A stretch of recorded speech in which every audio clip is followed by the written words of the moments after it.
Welcome to my YouTube channel English classroom. আমি এসে গেছি ইংলিশ ক্লাসরুমে। এখন 9:30 বাজছে। তোমরা খুব মন দিয়ে শিখে যাও, শুনে যাও, খুব মন দিয়ে শুনবে। আমি খুব সহজভাবে ইংরেজি শেখাই, ইংরেজি grammar, text book, writing, narration, voice সবই শেখাই। তোমরা খুব মন দিয়ে শুনবে, প্রথম থেকে শেষ পর্যন্ত স্কিপ করবে না। এবং আমাকে আমার যেটা প্রাপ্য, আমাকে লাইক, কমেন্ট, যুক্তিসঙ্গত কমেন্ট, শেয়ার এবং সাবস্ক্রাইব করবে। ঠিক আছে, শুরু করছি ক্লাস 11-এর ম্যাকবেথ। ক্লাস 11-এর ম্যাকবেথ খুব একটা গুরুত্বপূর্ণ, বেশ মন করা এবং বেশ প্রখ্যাত একটা নাটক শেক্সপিয়ারের, বাই উইলিয়াম শেক্সপিয়ার। শেক্সপিয়ারকে কেন চেনে? The greatest dramatist of English literature. শেক্সপিয়ারের লেখা খুবই মধুর, আকর্ষণীয় এবং শিক্ষাদায়ক। তোমরা শিক্ষা নিয়ে নাও। তো ম্যাকবেথ, এখানে ম্যাকবেথ হচ্ছেন হিরো, কিন্তু তিনি ট্র্যাজিক হিরো হয়েও তিনি মারা গেছেন। তিনি অত্যাচারের শিকার। অত্যাচারের নয়, স্ত্রীর দ্বারা তিনি প্রভাবিত হয়ে নিজে অপকর্ম করে ফেলেছিলেন এবং তিনি শেষ পর্যন্ত নিজের মান সম্মান, জীবন কিছুই বজায় রাখতে পারেন নাই। তো শুরু করছি আমি। হোয়েন ডাঙ্কেন, রাজার নাম হচ্ছে ডাঙ্কেন, দেশটার নাম স্কটল্যান্ড দেশ, রাজার নাম ডাঙ্কেন। তার আন্ডারে ম্যাকবেথ ছিলেন একজন জেনারেল মানে খুব উচ্চ পদাধিকারী, সেনা সৈনিক, soldier, high rank soldier. General means a high rank soldier. When Duncan was the king of Scotland, যখন ডাঙ্কেন স্কটল্যান্ডের রাজা ছিলেন, there lived a very brave general. সেই সময় একটা খুব সাহসী সেনাপ্রধান বাস করতেন, who was looked up to with high esteem throughout Scotland for his great valour and skill in wars. খুব যুদ্ধে দক্ষ ছিলেন। হু ওয়াজ লুকড আপ যাকে গণ্য করা হতো, লুক আপ মানে গণ্য করা, রিগার্ড যাকে বলা হয়, টু উইথ হাই এস্টিম, খুব এস্টিম মানে শ্রদ্ধা, প্রচণ্ড সম্মান দেওয়া হচ্ছে থ্রু আউট স্কটল্যান্ড, সমস্ত স্কটল্যান্ড দেশে, ফর হিজ গ্রেট ভ্যালার, তার বিরাট সাহস অ্যান্ড স্কিল, দক্ষতা ইন ওয়ার্স, যুদ্ধক্ষেত্রে। এই কি নাম? ম্যাকবেথের প্রচণ্ড দক্ষতা ছিল। যুদ্ধক্ষেত্রে প্রচণ্ড দক্ষতার জন্য, সাহসিকতার জন্য, ভ্যালার মানে সাহস, আর স্কিল মানে দক্ষতা, থ্রু আউট স্কটল্যান্ড দেশটার নাম। সমস্ত স্কটল্যান্ডে তিনি খুব সুপরিচিত ছিলেন, খুব নিপুণ ছিলেন যুদ্ধেরও এবং সাহসও ছিল। He was also a close relative of the old king. তিনি এমনও ছিলেন যে রাজার বয়স বেশি, তার জন্য ওনাকে বলা হচ্ছে ওল্ড কিং। স্কটল্যান্ডের রাজার ওল্ড কিংয়ের একজন ক্লোজ রিলেটিভ আত্মীয়ও ছিলেন। তোমাদেরকে আবার বলছি, আমাকে অবশ্যই যুক্তিসঙ্গত কমেন্ট করাম এবং লাইক দাও, এটা তোমাদের কাছে প্রাপ্য। ঠিক আছে, অবশ্যই দিয়ে দাও। অফ দ্য ওল্ড কিং এই প্রাচীন রাজার বা বৃদ্ধ রাজার তিনি একজন রিলেটিভ আত্মীয় ছিলেন। তিনি তার জেনারেলও বটেন, সেনাও বটেন, আবার আত্মীয়ও বটেন। হি ওয়াজ ম্যাকবেথ, এইবার তার নামটা দিচ্ছে, তিনি ছিলেন Macbeth, the thane of Glamis. গ্ল্যামিসের থেন একটা উচ্চপদস্থ লোক, গ্ল্যামিস একটা জায়গার নাম, সেখানকার উচ্চপদস্থ কর্মচারী থেন। অফলেট সাম্প্রতিক, বেশি দিন আগে নয়। He defeated a rebel army, তিনি একটা বিদ্রোহী সেনাকে পরাস্ত করেছিলেন, assisted by the troops of নরওয়ের যে সেনাবাহিনী, সেখানকার সেনাদের দ্বারা সাহায্যপ্রাপ্ত হয়ে ইন গ্রেট নাম্বারস, প্রচুর পরিমাণে নরওয়ের সেনা পেয়েছিলেন। তোমাদেরকে আবার বলছি, আমাকে অবশ্যই কমেন্ট এবং লাইক করো, ওটা তোমাদের কাছ থেকে আমাদের ন্যায্য পাওনা।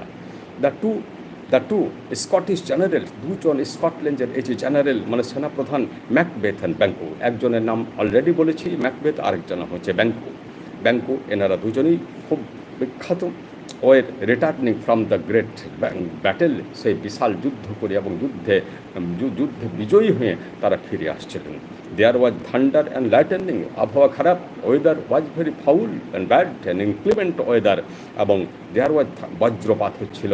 থান্ডার হচ্ছে থান্ডার বজ্রপাত, লাইটেনিং আলোকের ঝিলিক, বিদ্যুতের চড়ক দেখা যাচ্ছিল। অন দ্য ওয়ে, রাস্তায়, they were stopped by the strange appearance of three figures, রাস্তায় তাদেরকে থামানো হলো তিনটে অদ্ভুত দর্শনের দেহ। তিনটা অদ্ভুত দর্শনের লোক দেহ বিশিষ্ট মানুষ, দ্যাট লুক লাইক ওমেন, ওদেরকে দেখে মনে হচ্ছে স্ত্রীলোক, except that they had beards, কিন্তু ওদের ছিল দাড়ি, ওদের দাড়ি ছিল। স্ত্রীলোকদের দাড়ি থাকে না, কিন্তু মনে হচ্ছে স্ত্রীলোক, আবার দাড়ি রয়েছে। তাহলে রহস্যটা কি? তাহলে কিছু ব্যাপার আছে। ব্যাপারটা কি? ব্যাপারটা পরে বলবে, আমি তোমাদেরকে বলে দিচ্ছি। এটা হচ্ছে উইচ বা ডাইনি। আমরা যাদেরকে ভূত টুত বলি, ভূত প্রেত পেতনি এইসব বলি, তা ওনারা বলেন witch. And they are withered skin, withered মানে শুকনো শুকনো চামড়া, অ্যান্ড ওয়াইল্ড ড্রেস মানে বন্য পোশাক, মানে পোশাকের মধ্যে কোনো ভদ্রতা নাই। Made them look like আনআর্থলি creatures, ওদেরকে দেখে মনে হচ্ছে আনআর্থলি মানে অলৌকিক কোনো জীবজন্তু বটে আর কি। মানে এই জগতের বৈশিষ্ট্য দিয়ে যাদেরকে ব্যাখ্যা করা যায় না, তাকে বলা হচ্ছে আনআর্থলি। আর্থ মানে পৃথিবী, আর আর্থলি মানে পৃথিবীর মতো, আনআর্থলি মানে পৃথিবীর মতো নয়। ঠিক আছে? ক্রিয়েচার মানে যে কোনো জন্তুকেই ক্রিয়েচার বলা হয়। ক্রিয়েট মানে সৃষ্টি করা, ক্রিয়েশন মানে সৃষ্টি, আর যে কোনো জন্তুকেই বলা হয় ক্রিয়েচার। দেওয়ের ড্যান্সিং, তারা নাচছিল। দেওয়ের সিঙ্গিং, তারা গাইছিল। কি বলছে গানে? মানে রহস্যময় ভাষায়, দ্বৈভাষিক ভাষায় কথা বলছে। ফেয়ার ইজ ফাউল, ফেয়ার মানে ভালো, আর ফাউল মানে খারাপ। বলছে ফেয়ার ইজ ফাউল মানে ভালোই মন্দ, অ্যান্ড ফাউল ইজ ফেয়ার, মন্দই ভালো। তাহলে দেখো কীরকম দ্বৈভাষিক কথা বলে ম্যাকবেথকে বিভ্রান্ত করছে। ওরা বলছে তোমরা তো ভুল বুঝছো, তোমাদেরকে আমরা চিনি, তোমরা মানুষ, তোমরা বোকা, তোমরা যুদ্ধে জয়লাভ করেছো, বিরাট সেনা বটো, কিন্তু তোমরা বোকা বটো, তোমাদেরকে আমরা ঠকাই। বলছি তোমরা বোঝো না, দেখো ভালোর মধ্যে মন্দ আছে এবং মন্দর মধ্যেই ভালো আছে। কথাটার মাধ্যমে কিন্তু দেখো বুঝিয়ে দিচ্ছে যে আমি কিন্তু তোমাদেরকে ঠকাচ্ছি, তোমরা আমাকে ভালো ভাবছো, কিন্তু আমি ভালো নই, ঠকিয়ে দিচ্ছ দেখো সাথে সাথে। তাহলে hover through the fog and fill the air, hover মানে হচ্ছে হাত তুলে বেড়াচ্ছ, ফগ মানে থ্রু মানে মধ্য দিয়ে, ফগ মানে কুয়াশা, অ্যান্ড ফিল দ্য এয়ার মানে হচ্ছে জঘন্য বাতাস, মানে বাতাসটা দুর্গন্ধময় বাতাস। As they saw the two generals, যখন তারা মানে ডাইনিগুলো দুজন সেনাপ্রধানকে দেখলো, দ্য ফার্স্ট প্রথম উইচটা স্যালিউটেড ম্যাকবেথকে সালাম জানিয়ে দিল, অভ্যর্থনা জানিয়ে দিল, with the title of thane of Glamis বলে সম্মান করলে, যাতে আকৃষ্ট হয় ম্যাকবেথ।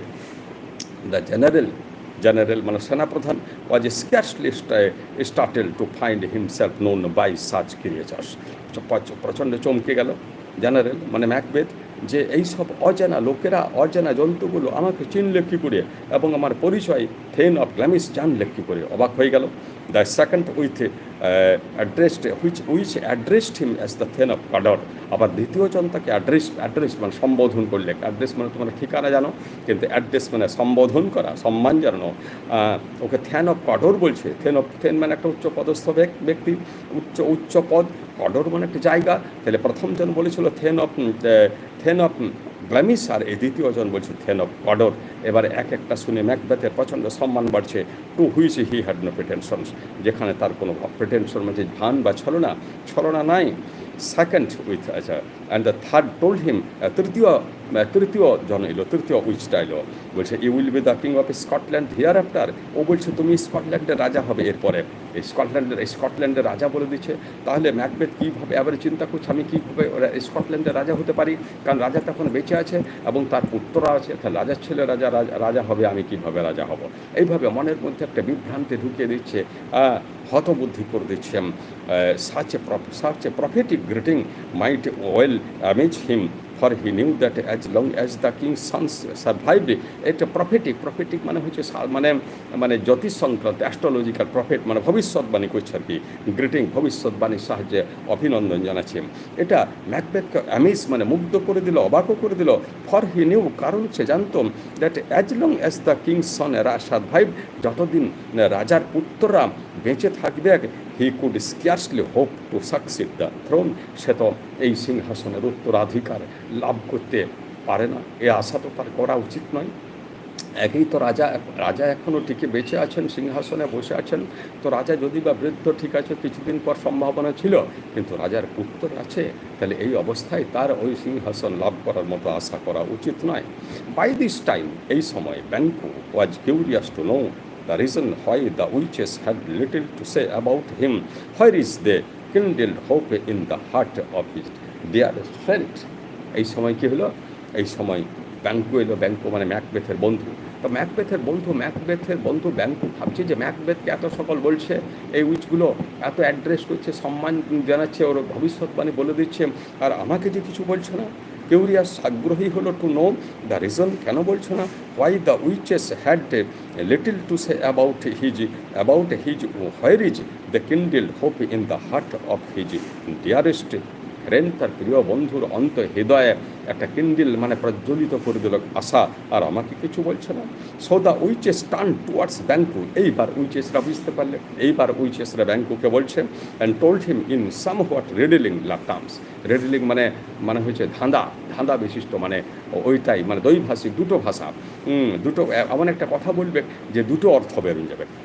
তাকে রেডলিং মানে হতবুদ্ধিকরী টার্ম মানে ভাষাতে বলছে, to be less than Macbeth and greater, বলছে ম্যাকবেথের থেকে তুমি কম হবে, লেসার মানে আরও কম হবে, মানে নিচে থাকবে, বাট অ্যান্ড গ্রেটার আবার বড়ও থাকবে।